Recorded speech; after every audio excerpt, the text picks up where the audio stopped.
अस्सलाम वालेकुम, मैं हूं दिल इम्तियाज़ और आप देख रहे हैं तख्ती ऑनलाइन। इंसान ने स्पेस में जाने की ठान तो ली है और बड़े अरसे से इंसान इस तकदो में है कि वो स्पेस में जाकर रहे, कॉलोनाइज हो। हम मार्स पर कॉलोनी बनाना चाहते हैं, हम चांद पर कॉलोनी बनाना चाहते हैं, लेकिन क्या ये इतना ही आसान है? आज की इस सीरीज़ में मैं आपको वो मुश्किलात बताने जा रहा हूं जो कि हमें बहुत ज़्यादा रोकेंगी कि हम स्पेस में जाके कॉलोनी बना सकें। जब हम स्पेस में जाने की बात करते हैं तो दो प्रोजेक्ट मेरे सामने फौरन आते हैं। एक आर्टिमस, जिस प्रोजेक्ट में अमेरिका चांद पर अपनी बेस बनाना चाहता है, उसके मुकाबले में चाइना और रशिया भी चांद पर अपनी बेस बनाना चाहते हैं। और उसके साथ साथ इलॉन मस्क के एंडेवर्स, जिद्दोजहद, जो कि मार्स में कॉलोनी बनाना चाहते हैं। मैं आपको यह भी बताता चलूं कि जब स्पेस की तरफ हम जाते हैं तो बहुत से कॉन्ट्रैक्टेड आउट कंपनीज भी नीचे काम कर रही होती हैं। जब हम आर्टिमस की बात कर रहे हैं तो आर्टिमस में अगर आप देखें तो इस वक्त यूनाइटेड लॉन्च अलायंस, ये एक यूएसए बेस्ड कंपनी है जो कि एरो इंडस्ट्री में है, जहाज़ों की इंडस्ट्री में है, और वो इसका इंफ्रास्ट्रक्चर बना रही है। उसका काम यह है कि वो रॉकेट्स डिज़ाइन करती है। उसने इंसान को चांद पर लेकर जाना है, तो उसके लिए जो रॉकेट डिज़ाइन होंगे, वैसे ये डिफेंस कॉन्ट्रैक्टर हैं, बड़ी अहम बात है, लेकिन अब ये लॉन्च व्हीकल्स पर बहुत ज़्यादा काम कर रहे हैं। और अगर आप इनके चैनल पर जाकर देखें यूट्यूब पर तो आपको बहुत मुख्तलिफ डिज़ाइंस नज़र आएंगे। दूसरी कंपनी की तरफ चलते हैं। ये भी एक कॉन्ट्रैक्टेड आउट कंपनी है जिसे लॉकहेड मार्टिन कहते हैं, बहुत मशहूर कंपनी है। और इनका काम क्या है? इनका काम यह है कि इन्होंने ऐसे रोवर्स बनाने हैं जो कि सील्ड हों, प्रेशराइज्ड हों। ऐसी गाड़ियां बनानी है चांद के लिए, मार्स के लिए, जो कि सील्ड हों और उनके अंदर इंसान बैठ सकें, एयर प्रेशर मेंटेन्ड हो। तो इनका काम यह है कि इन्होंने मुख्तलिफ किस्म की व्हीकल्स बनानी है। मैं आपको यहाँ पर इनकी कुछ व्हीकल्स दिखा भी रहा हूँ, रोवर्स के डिज़ाइन भी दिखा रहा हूँ, और ये भी बहुत ज़्यादा काम कर रहे हैं। लेकिन टेक्नोलॉजी तो हम हासिल कर रहे हैं, क्या चांद और स्पेस में जाना इतना ही आसान है? ये एक बहुत बड़ा सवाल है। दो मसाइल हमें चांद या मार्स पर जाने से रोकेंगे। पहला, हमारी फिजिकल कंडीशन, और दूसरा साइकोलॉजिकल वेलबींग। पहले मसाइल वो होंगे जो कि हमारे जिस्म पर असरअंदाज करेंगे, और दूसरे मसाइल वो होंगे जो हमारी ज़हनी अब तरीका बायस बन सकते हैं। मैं इन पर तफसील से बात करने जा रहा हूँ, इन इश्यूज़ पर बात करने जा रहा हूँ, क्योंकि हम कभी भी ये नहीं सोचते कि स्पेस में जाने में बहुत से मसाइल हैं। मैं आपको ये बताना चाहता हूँ कि एस्ट्रोनॉट को जो बहुत ज़्यादा रिस्क होते हैं, उनमें कैंसर का रिस्क भी होता है, जो कि कॉस्मिक रेज की वजह से, यानी डीप स्पेस से, स्पेस के अंदर से जो रेज आती हैं, जो शुआएं हम तक पहुंचती हैं, वो हमारे जिस्म में कैंसर पैदा कर सकती हैं। और माइक्रोग्रेविटी, जो कि हमारे मसल्स को और हमारी हड्डियों को बहुत ज़्यादा मुतासर कर सकता है। इकोनॉमिक इशू भी हैं। एक सर्वे के मुताबिक 90% से ज़्यादा लोग ये समझते हैं कि हमें स्पेस की तरफ नहीं जाना चाहिए, हमें वही पैसा ज़मीन पर लगाना चाहिए और ज़मीन की हालात को बेहतर करना चाहिए। ग्लोबल वार्मिंग है, जंगें हैं, इन चीज़ों से छुटकारा हासिल करना चाहिए। बहुत कम लोग हैं जो कि इस हक में हैं कि हम स्पेस में जाएं। मैं आपको एक फैसिलिटी की तरफ लेकर जा रहा हूं, और इस फैसिलिटी का नाम है बायोस्फीयर 2। यहाँ पर अब एक कॉन्फ्रेंस होती है। इस कॉन्फ्रेंस को एस्ट्रोनॉट कॉन्फ्रेंस कहते हैं, और 2023 में यही कॉन्फ्रेंस हुई, और इस कॉन्फ्रेंस में इन्हीं मसाइल को डिस्कस किया गया जो कि मैं आपको बता चुका हूँ। देखा गया कि किस तरीके से हम स्पेस में इन मसाइल को हल कर सकते हैं। ये फैसिलिटी टक्सन, एरिजोना में, अमेरिका में वाक़ है। मैंने यहाँ पर आपको इनकी वेबसाइट भी दे दी है, और आप जाकर इनकी वेबसाइट को भी देख सकते हैं। तो पहले बात करते हैं बायोस्फीयर क्या होता है। यहाँ पर बायोस्फीयर 2 है। ये एक ऐसी जगह है जहाँ इंसानों ने स्पेस में जो कॉलोनीज बनानी है उनको ज़मीन पर बनाया है। 1991 में बायोस्फीयर को बनाया गया था। आप यहाँ पर इसकी तस्वीर भी देख सकते हैं, और इसमें 8 लोगों को दाखिल किया गया ताकि देखा जा सके कि वो इस बायोस्फीयर में कैसे ज़िंदा रह सकते हैं। फ़र्ज़ कीजिए हमने चांद पर एक कॉलोनी बनानी है, या हमने मार्स पर कॉलोनी बनानी है, तो वो बिल्कुल इसी तरीके की कॉलोनी होगी। 2 सालों तक ये टीम, जो कि 8 लोगों की थी, ये इस स्फीयर में रही। इस स्फीयर का जो अहाता था वो 3.14 एकड़ था। इसके अंदर आपको मुख्तलिफ मॉडल्स नज़र आएंगे। ट्रॉपिकल रेन फॉरेस्ट आपको नज़र आएंगे, जंगलात जहाँ पर बारिशें बहुत होती हैं। आपको समंदर का इलाका भी नज़र आएगा, समंदर इसके अंदर नहीं, उसका मॉडल नज़र आएगा। आपको वेटलैंड का मॉडल नज़र आएगा, आपको जंगलात का मॉडल नज़र आएगा, आपको सहराओं के मॉडल नज़र आएंगे, आपको टेक्नोस्फेयर यानी जहाँ पर शहर आबाद हैं उनके मॉडल नज़र आएंगे। तो इस इमारत के मुख्तलिफ हिस्सों को मुख्तलिफ ज़मीनी जो इलाके हैं उनके साथ मॉडल किया गया है और देखा गया कि क्या वो लोग जो इसके अंदर दाखिल हुए थे, इसके अंदर ऑक्सीजन भी है, इसके अंदर फसलें भी लगी हुई हैं, इसके अंदर पानी भी है, तो क्या वो क्रू इसके अंदर सरवाइव कर सका? लेकिन ऐसा हो नहीं सका। वो क्रू इसके अंदर सरवाइव नहीं कर सका और 2 सालों के बाद उसे बाहर निकालना पड़ गया क्योंकि इकोसिस्टम पूरा नहीं हो रहा था। फिर 1 साल लगा और 1 साल के बाद नए क्रू को यहाँ पर दाखिल किया गया।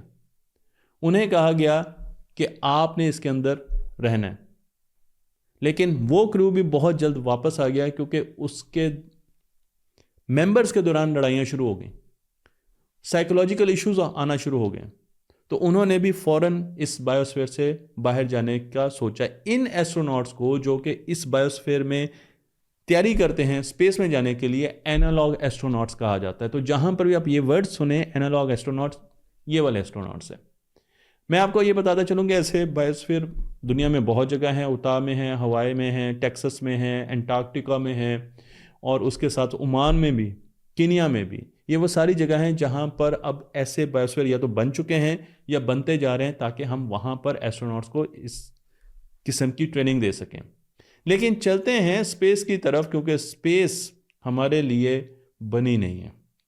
इंसान ज़मीन पर रहकर इवॉल्व हुआ है, इंसान ज़मीन पर रहकर बड़ा हुआ है। इसलिए जब इंसान ज़मीन से बाहर निकलेगा तो उसे बहुत से चैलेंजेस का सामना करना पड़ेगा और उनमें जो सबसे बड़ा चैलेंज है वो ये कि स्पेस से आने वाली शुआएं आपके डीएनए को चेंज कर सकती हैं, आपके प्रोग्राम को, जो कि आपके बॉडी का अंदर हर सेल में प्रोग्राम मौजूद है, उसको चेंज कर सकती हैं और उस चेंज की वजह से वो म्यूटेट करता है, यानी आपको कैंसर हो सकता है।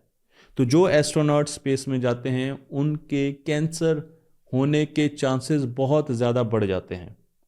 अब ये बहुत बड़ा एक मसला है जिसका फ़िलहाल हमारे पास कोई जवाब नहीं है। उसके अलावा माइक्रो ग्रेविटी में जब हम ऐसी जगह पर जाते हैं जहाँ पर ग्रेविटी कम है, वहाँ पर हमारी बॉडी में फिजियोलॉजिकल चेंजेस आना शुरू हो जाती हैं।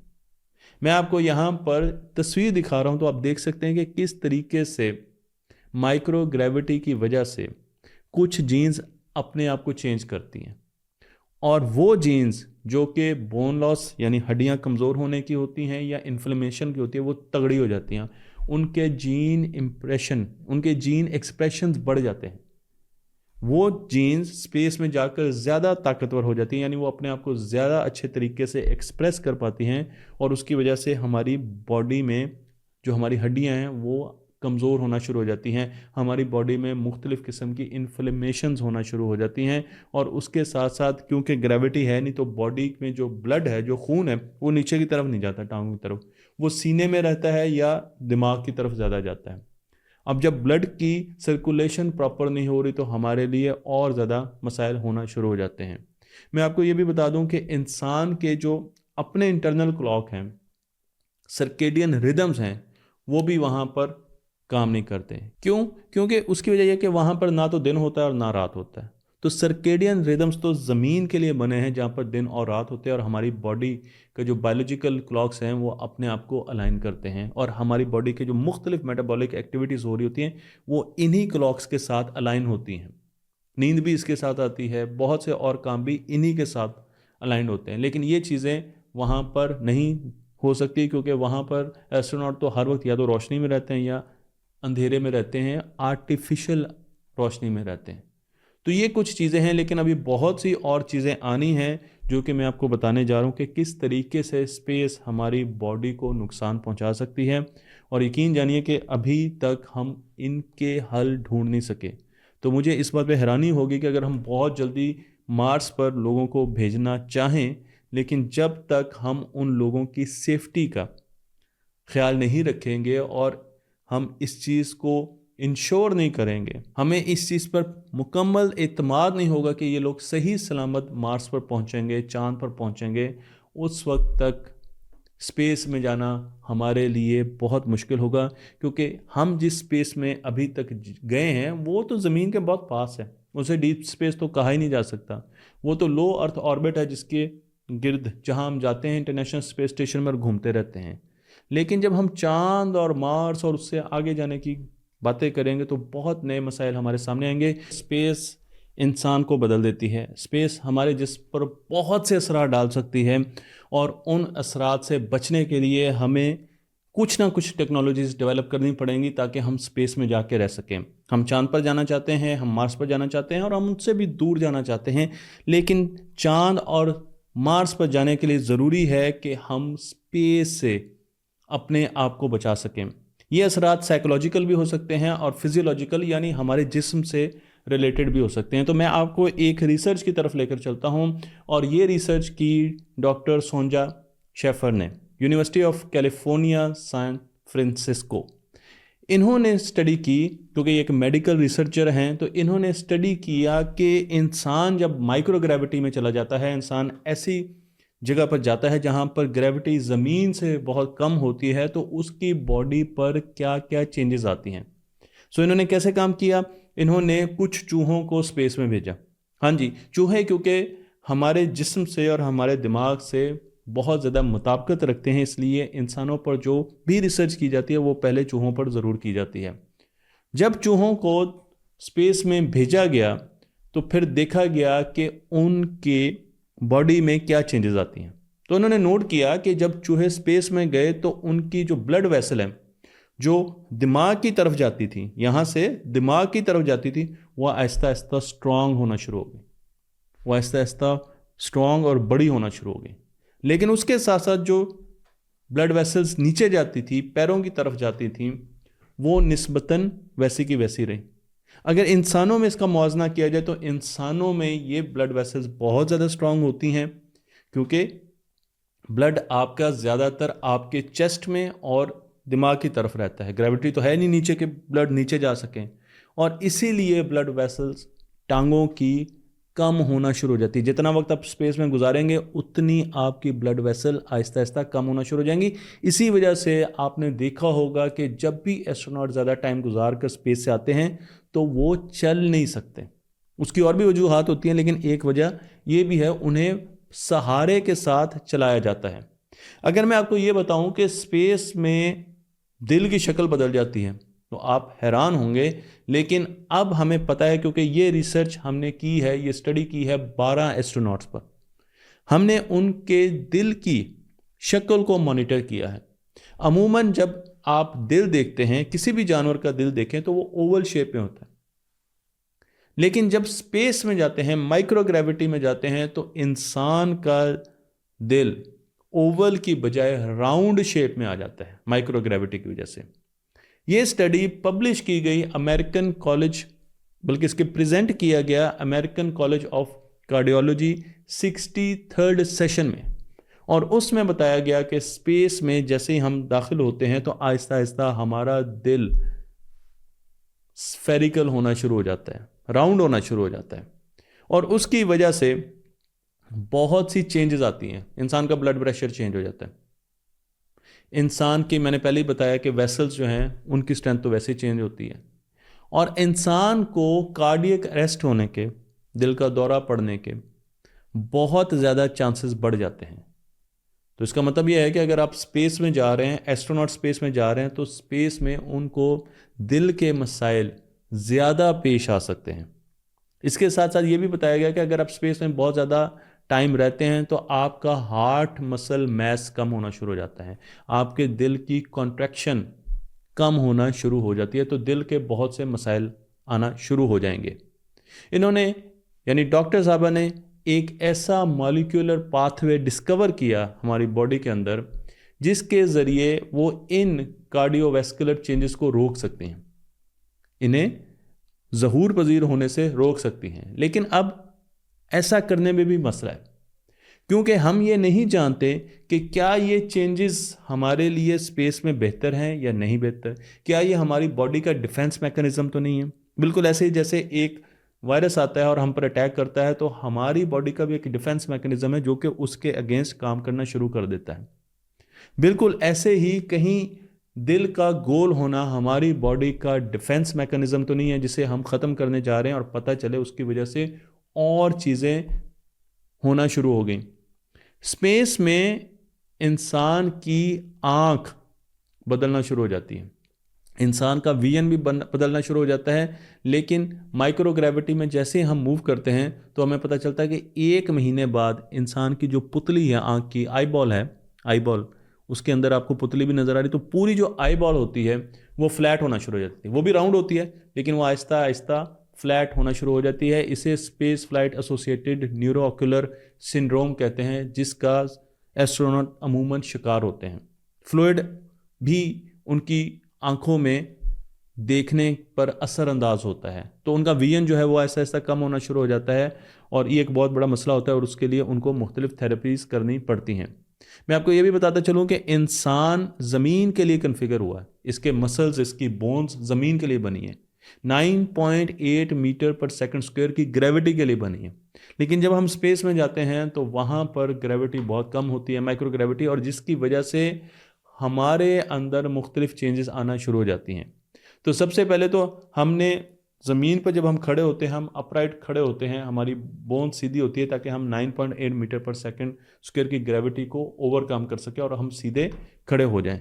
लेकिन जब हम स्पेस में जाते हैं तो वहाँ पर हमारे मसल्स डिके करना शुरू हो जाते हैं, क्योंकि हमारे मसल्स को उतनी फोर्स ही नहीं मिल रही, उतनी रेजिस्टेंस ही नहीं मिल रही, उतनी ग्रेविटी नहीं मिल रही जिसके अगेंस्ट वो हमेशा से तैयार किए गए हैं। तो अब स्पेस में इतने मसल्स की ज़रूरत ही नहीं है वहाँ पर, तो आप बड़ी हल्की मूवमेंट से भी बहुत ज़्यादा फासला ट्रेवल कर सकते हैं। तो वहाँ पर इंसान को मसल एट्रोफी कंडीशन का सामना करना पड़ता है, यानी उसके मसल आहिस्ता आहिस्ता श्रिंक होना शुरू हो जाते हैं।